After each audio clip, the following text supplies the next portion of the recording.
Njagala kusaasira mikwano gyange ba foot soldiers abamu bayita bafuutu bigere nti omukulembeze wammwe y'oyo essaawa yonna ajja kukusaddaaka ayisewo ebibye. Edi Mutwe ali mu kkomera ng'atulugunyiziddwa ng'ensi yonna yeegasse okubanja obwenkanya Edi Mutwe. Omukulembeze we nga neyamukwata avuddeyo yeerambyeko alina okumulwanira akereddewo ekirala kintu kiveeko. Okubanja Edi Mutwe ensonga nkulu nnyo, naye ate teyinza kutwerabiza na kutuugula kulwanyisa kizibu kyamuwambye, kubanga ekizibu ekyawambye Edi Mutwe si gwe mulundi gwe kisoose okumuwamba, ate era bwe tutaalwana ennyo okukuula jjembe tukijjewo mangu si gwe mulundi gwe kisembyeyo okumuwamba. Oyagala amaanyi gange gonna nga malire mu kubanja Edi Mutwe neerabira ekizibu, naye ng'ekizibu ne bwe kinziriza Edi Mutwe olunaku olwaleero kibeera tekimuweereddeeko garanti nti gwe wejjeeredde togenda kuddamu kuwambibwa. Kojja wange akireewo Kivumbi omu ku bawambe leero mu bbanga eritakka wansi wa myezi 8 abadde muwambe emirundi 2 mirambirira. Kakati tolowooza nti ffe tugenda fokasinganga ku kimu kyakujjanjaba balwadde, naye ng'ate awaka we balina okudda nga bavudde mu ddwaliro tetwezeewo kirwadde ekirwaza abaana. Singa obeera emulago ng'ojjanjaba omwana eyalwadde omulangira, mwana wattu bw'oleka ng'ewaka totengoosezaawo bulungi nga wafokasinze ku mulwadde yekka, ojja kubeera mu ddwaliro ng'okyajjanjaba omwana eyalwadde omulangira ate bakkubira essimu nti gwe walese ewaka afudde. Bantu bangi nnyo mu Uganda olunaku olwaleero lwakubanga gw'olaba Edi Mutwe abali ku risiki olwa bad governance, era n'abasibe bangi nnyo abali mu makomero olunaku olwaleero nga tebaliyo lwakuba basiba abazza emisango naye because of bad governance. Tolowooza nti eno bad governance oba bad system egenda tuugulanga wakati mu kugirwanyisa nga tubanja oba nga tugyegayirira okutuddiza ebyo byebeera etuwambyeko. Oyagala amaanyi tugateeke mu kubanja Edi Mutwe? Singa amaanyi tulina gateeka mu kubanja Edi Mutwe yekka, obusibe bwalikomye ku Sseggirinya, bannange twabanja Sseggirinya. Naye ate Sseggirinya olwamutuddiza n'okufa n'afa twaligambye kiwedde era tumanye n'amaanyi g'okubanja nti kale kasita tulabawo Ssewanyana, naye ate tuli ku nsonga y'emu ku mulwadde omulala. Free Edi Mutwe yatandika Free Sseggirinya and Ssewanyana, era amaanyi ne tugateeka nnyo mu kuta Sseggirinya ne Ssewanyana. Mwana tojja kwesanga ne tusuulamu ku nnanga oba ne twerabira ekizibu ekyawamba bali nga tufokasinga ku kizibu ate kutuddiza bali. Kikino olw'okuba tekyavaawo essaawa eno kinonye Edi Mutwe, kituwadde garanti nti kikomye ku Edi Mutwe okuwamba. Bwe kinaatuddiza Edi Mutwe tekiddemu kumuwamba, era Edi Mutwe yasembyeyo okuwambibwa mu Uganda. Ffe tulwanyisa kizibu mpuuga, tetulwana nnyo na birwadde bireeteddwa kizibu, kubanga bw'omala okulwanagana n'ekizibu ebirwadde ebireeteddwa ekizibu bibeera bisobola okwemulula mpola mpola. Bw'oba w'amagezi bano abantu nti bano oyina bakuuma bize bakwerabire batandike kubanjanga ebyo by'obagjeeko, eyakumwa yakuwala katalwa nsonga. Tuyina emitwe egimala n'obudde obumala okuhandolinga ku nsonga ez'enjawulo mu kaseera ke kamulekerawo okulowooza nti National Unity Platform evugibwa mu kubanja basibe. Era lekerawo okulowooza nti mu kubanja abasibe mwe muli amaanyi gaffe. Obudde bwaffe bwonna bwonna tusinga mu kubumalira kujjawo kizibu.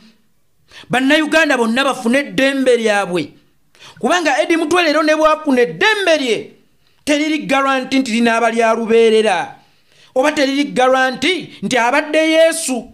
Ffe bayeekolera itongo amaze okutufiira, bahayitawo amaze okubafiira, Balameka amaze okubafiira nabani amaze okubafiira bwe kibanga tatufiiridde nga naye yennyini teyeefiiridde wakati awo we tumulwanirira tulina okulwana tujjawo ekizibu kubanga ne mu bizibu bye tulina olunaku olwaleero obulamu bwe butweraliikiriza ne Sseggirinya yagendanga Eddie Mutwe. Olugendo olwatuusa Sseggirinya Muhammad mu kufa lwatandika ng'olwa Eddie Mutwe. We need no more Sseggirinyas. That is why twaleese omu ku bavictimu b'obusibe era alage n'abantu nti singa tetuyanguwe twalifuna Sseggirinya omulala era abatuuze omusibe oba omu ku bavictimu n'abalaga akabasa kaavaawa kakati kaakabasa kaagala tufokasinge ku musibe yekka ono aliwo.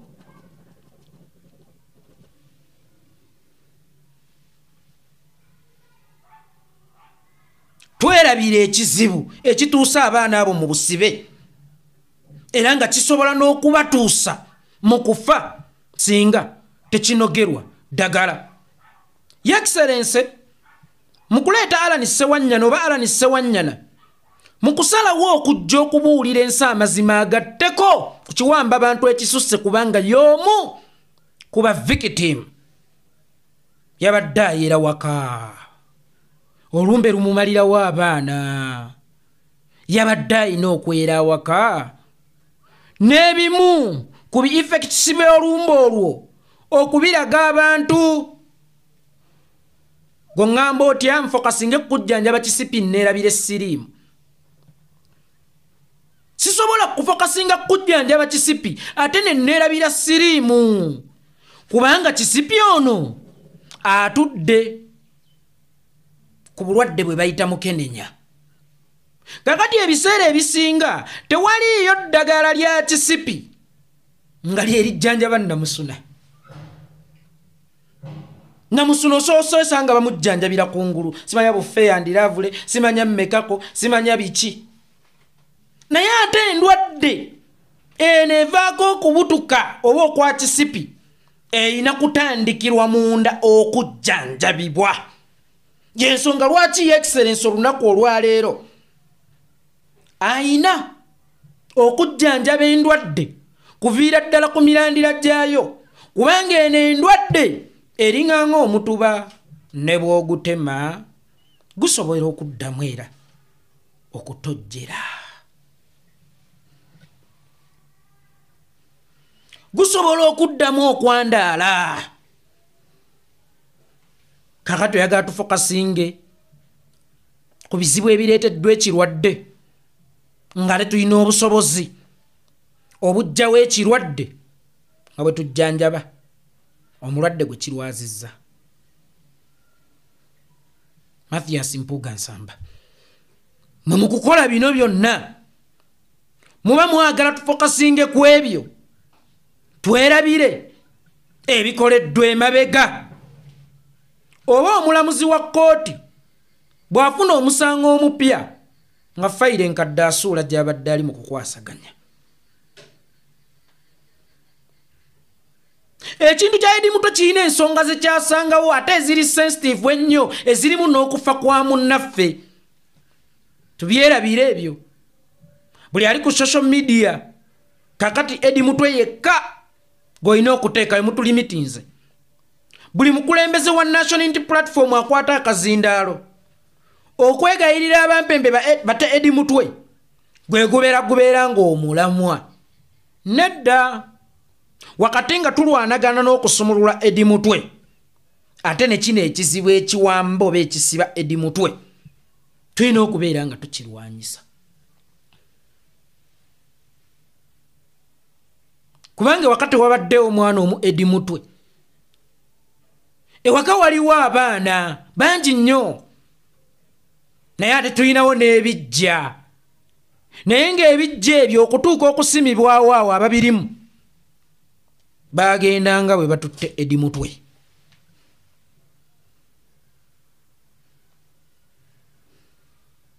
Amaanyi obudde singa bibeera mu kubanja omusibe nga ddala ye guaranteed ali guaranteed ntagenda kuddamu kusibwa oba tewali agenda kuddamu kusibwa kuseggirinya kwe byalikomye ne Alan Sewanyana kwe byalikomye nga tuwabanja Alan Sewanyana nga tuwabanja Seggirinya era nga n'abamu we tuba twogera ku birala mututeeka mu diversion nga tuli mu kubanja bannaffe ne weebuuza nti oba amaanyi amangi paate ennene singa twagiteeka mu kulwanyisa ekizibu osanga byalikomye ku bbo ne tebyakoma ku bbo binonye n'abalala kate tuli bemativu tibigenda kukoma ku bano kati tulwana na kizibu. Sebo mukama wange bwebe entegeerayo ekulaga nti eno diversion yakubanja Eddie Mutwe si ggwanga.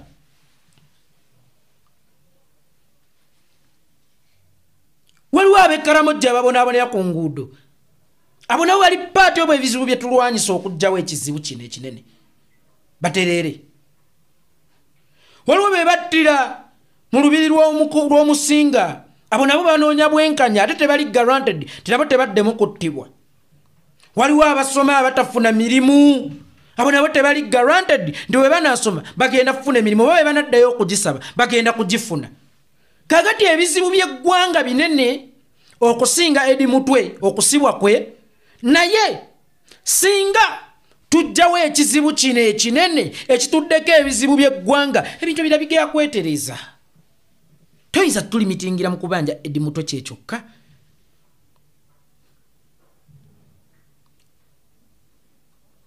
Situyinza kugaana kuwa bantu bwenkanya abakozi minimum wage abe Masaka abatemu ebijambiya kitta bantu akudde ejjembe abagagga be batugirira abaana bawe mu bubenje abo bonna tubeerabire tubaveeko tutunuulire ekizibu kimu.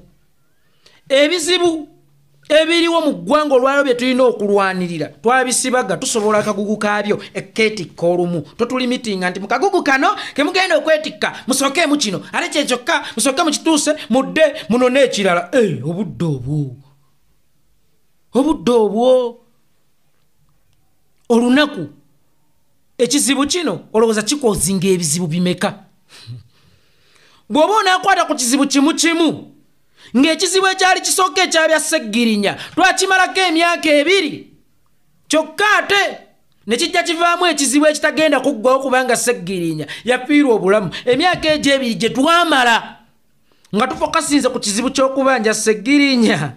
Olowooza bimeka ebyakolebwawo senga tuba tulina handlinga kizibu kimu? Nkugambye omulamuzi asobola okuhandolinga cases ez'enjawulo empya bwejja tattasuula nkadde. Lwaki oyagala tuzisuula enkadde zonna ze tulina nti mulimu nti mpuuga? Weeko baana mukusiwa kwa bannaffe kikyatuusa ne munnaffe okufa nga tetulaba n'omu ku ffe ali mu state ewaatandikira oli omugenzi agamba olwato mwami twalulaba nti kiki kye mwakola. Oyagala babitubuuze? Oyagala babitubuuze? Oba mmwe wakati mu kukola bino muba mutwerabiza kizibu ngeri gye mwafuuka paati ovu ekizibu anti waliwo ajja okugamba kaali Museveni mwamwesonyiwa Museveni mwamuvaako ate naawe okinnyonnyodde bulungi nti Museveni kye kizibu lwaki temufokasinga ku kizibu? Museveni mutabani wa Amosi munafu naye Museveni zimungazi. Nabagamba nti singa Museveni mutabani wa Amosi gwe twali tulwanyisa atera ofuluma Museveni zimwesigala ekyahandolinga ng'ate ne mummwe gyeri.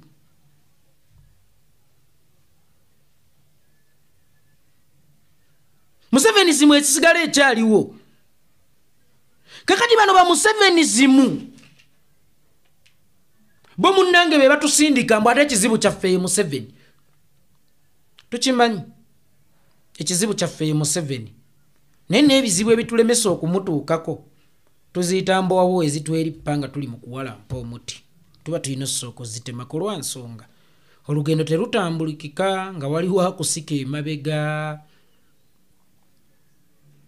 bonna engeza Museveni wali mugende mugyewo Museveni ate nga gweno ondi mu kiwato nsika oyagala kunsibako gyabijambiya ababaka bange obatadde mu kkomera bafutu soja bange obasibyeko ogw'okwasa kamera naye oli mabega nkugamba nta oŋŋamba wuli kyekizibu kyo naye nga gwansika mba nnina okukuba omugere ogweringa enti nsobole okutambula ngende ku kizibu kyange nabwekito wakati mu kutusaasira ffe bafuutu soja nga bw'otuyise bafuutu bigere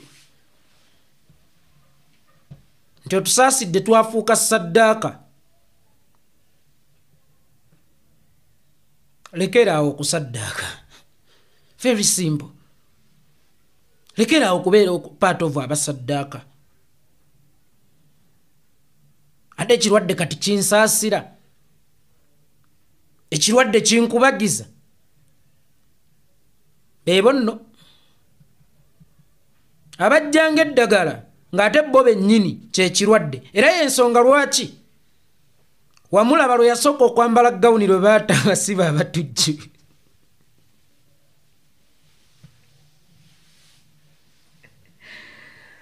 eki Uganda kinyuma kubanga bwenge ebyo bikyali awo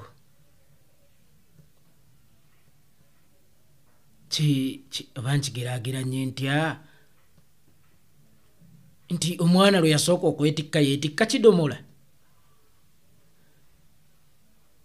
junior lawyer gwolo yawoza gwaba mu siniya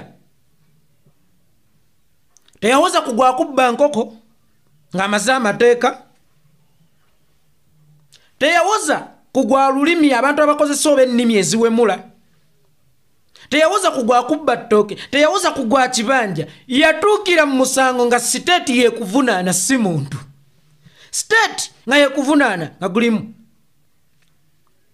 n'okufa kw'abantu abatali omu abatali babiri lwe yasooka okuyingira kooti lwe yasooka okwambala ejjubba y'obwalooya wallahi yadda n'omusango omunene oguliko okutigumbula kw'abantu ogwalema Sseggona yawoza ogw'abaana ba Buganda abakwatibwa mu Gwebbiryomwenda gwalema Lord Mayor Erias Lukwago yawoza ogwa Dr. Besigye okukwata Kyalimpa nga bwe balimba ensi yawoza ogwa Dr. Besigye okulya mu nsi olukwe gwabalema Junior najja n'aguwoza ku olwo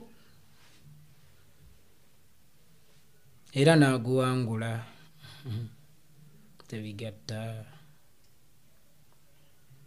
tebigatta kitegeeza osobola okubeera ekizibu ng'era yeggwa eddagala naye ate bw'okola statement ne tubajjayo mu mbeera y'amateeka n'ey'okuteeseganya n'abaani be wateeseganya nabo era wakati gwe mu kuvunnamya baakuwaayo ki tekaafuuka akabizinensi ak'okwokyanga ebintu by'abantu olw'okuba gwe muzikiza w'omuliro omutuufu ku kyalo nga ne bano obadde oyagala bateesezaamu kirungi okuteesa oba osanga kirungi okubeera solution oba osanga naye nga si ggwe kirwadde ffe twalinanga omwami ne bamuyitanga Budala ng'asuula amayute naye nga mukugu mu kugajjanjaba